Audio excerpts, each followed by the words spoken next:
Ito ang larawan ng bunsong anak ni Pangulong Bongbong Marcos na si Vinny sa isang bahay ampunan sa Bacolod City na kilalang silungan ng mga batang inabuso, minaltrato at inabandona na. Bakit siya nakikisalamuha sa mga musmos na biktima ng karahasan at mga anak ng kahirapan? Balitaan namin yung ginawa ninyo ng magkakapatid na isang buwan talaga kayo tumira dito, nagtrabaho, kinain yung mga pagkain din nila. What was that like? Oh, okay naman, like back then, so wala pa ito, diba? Like, and then back then, yan lang yung main area lang before. So it was just seeing where you can help. Yeah, I remember the biggest project before was making the gutter here, this one. Yun ang tinrabaho nyo. Yeah, and then also about like teaching the kids, like dance program, like, yeah, it was actually fun. Imersyon ng dahilan kung bakit napadpad si Vinny sa lugar na ito dahil munting hiling daw ito ng kanyang ina ang ngayoy unang ginang Lisa Marcos para maranasan niya ang mamuhay kapiling ng mga batang kapuspalad at pinabayaan ng kanilang mga pamilya.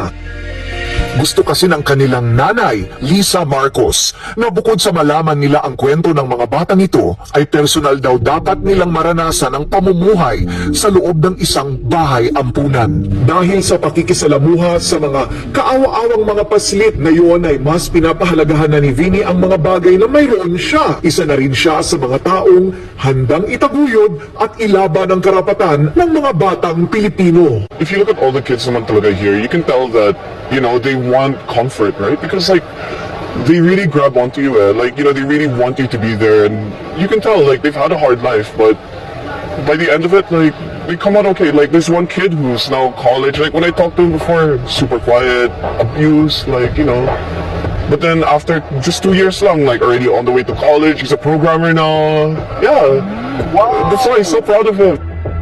Pahigit sa 100 bata na ang nakatira ngayon sa Kalipay. Kaya marami na rin ang tulad ni Vinny Marcos at pamilya ng Pangulo ang nagpapaabot ng kanilang tulong sa Kalipay.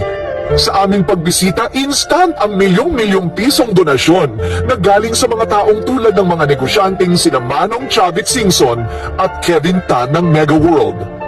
Tulad ng ginagawa ng Kalipay at ng kanilang mga taga-suporta, darating ang araw na wala ng bata sa Luzon, Visayas at Mindanao ang maiiwanan, maaabuso at masisira ang buhay.